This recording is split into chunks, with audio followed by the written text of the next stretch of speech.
This is not a forest fire. It is not a movie effect. This is Kilauea in 2026, throwing lava hundreds of feet into the air, again and again, from the same restless summit crater. And by mid-May, the eruption had reached a historic milestone, 47 fountaining episodes, tying one of Kilauea's most famous eruptive chapters for the most fountaining episodes ever recorded there. The scary part is not just the height of the lava, it is the rhythm. The volcano goes quiet, pressure rebuilds, the summit swells, small overflows begin, then the vent opens, the glow sharpens, and the crater becomes a furnace. Episode 44 came in April, then 45, then 46 on May 5th, then episode 47 on May 14th, lasting 9 hours into the next morning. To people watching from a distance, it can look beautiful. A lava fountain glows like a burning skyscraper. Rivers of molten rock spread across the crater floor. At night, the entire sky changes color. But beauty is not safety. The same eruption that gives us these images can also send ash, tephra, volcanic gas, and Pele's hair into places people actually visit and live near. This video is built from real USGS footage of Kilauea's 2026 summit eruption.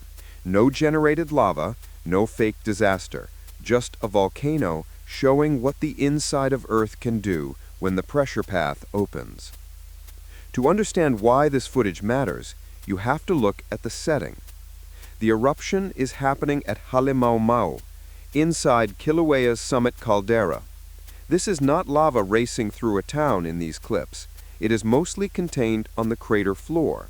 That makes it visually spectacular, but it does not make it harmless.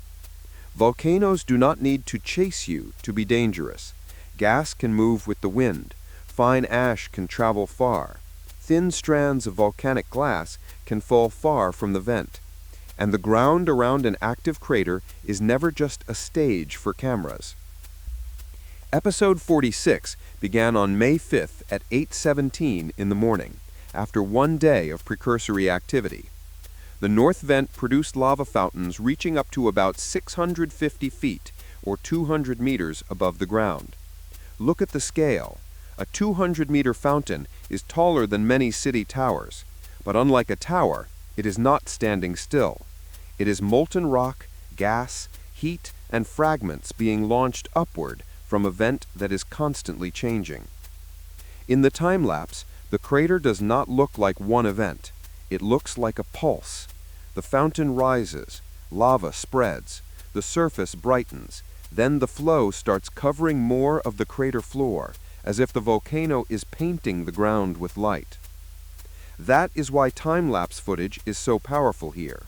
Real time can make a huge eruption feel slow. Time-lapse shows the pattern our eyes would miss, the way pressure becomes motion, the way a vent builds, the way molten rock moves like a living system. Then, episode 47 arrived on May 14th. USGS reported that it lasted from 3:27 in the afternoon until 12:27 after midnight. Again, lava fountained from the north vent. Sparse tephra fell inside Hawaii Volcanoes National Park, and fine ash and Pele's hair were reported in communities to the northeast. That detail is important. Pele's hair sounds almost harmless until you understand what it is. Fine volcanic glass drawn into hair-like strands by lava fountains and wind. It can travel with the plume, land on surfaces, and remind people that a glowing eruption is not just scenery, it is also chemistry, glass, gas, and hazard. The footage from episode 47 shows the eruption as a machine made of heat. In one view, the fountain conches upward. In another, lava sheets across the crater floor. In another, the plume bends and shifts as wind takes control. This is the difference between a viral clip and a real eruption. A viral clip gives you one angle. The real event has multiple systems happening at once. Magma supply, gas release, crater floor spreading, plume motion, fallout, deformation, and monitoring instruments tracking the next pulse. Kilauea is famous because it is active, accessible to scientists, and intensely monitored. But that does not mean it is predictable in the way people want. Volcano forecasts are not magic timers. They are built from patterns, ground deformation, gas, earthquakes, thermal signals, webcams, and previous behavior. When those signals line up, scientists can estimate a window, but the volcano still decides the exact moment. That is why the quiet part of an eruption can be just as important as the fountain. Between episodes, the surface can look calmer, the vent can glow less. Tourists may see smoke, heat shimmer, or crusted lava instead of a sky-high fountain. But below that surface, magma is still moving, gases are still separating, and pressure can rebuild. The eruption sequence in 2026 became more than just another set of lava videos because episode 47 tied the initial 1983 to 1986 Puʻuʻōʻō phase for the most fountaining episodes ever recorded at Kilauea. That does not mean the eruptions are identical. It means this modern summit sequence entered historic territory. And that is why the footage feels different. This is not just lava. It is a record being matched in real time. It is a volcano repeating, pausing, and returning with enough force that every episode becomes part of a larger pattern. For a channel built on mysteries, Kilauea is not mysterious because nobody knows it exists.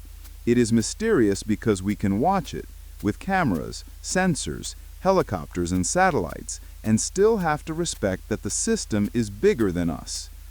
The camera sees the surface, the instruments read clues, scientists build forecasts, but deep below, molten rock is moving through cracks we cannot see, inside a planet that is still hot enough to remake its own skin. That is the real horror and beauty of volcanoes. They are not disasters waiting in silence. They are living geology. And when Kilauea opens, Earth does not whisper. It throws fire into the sky.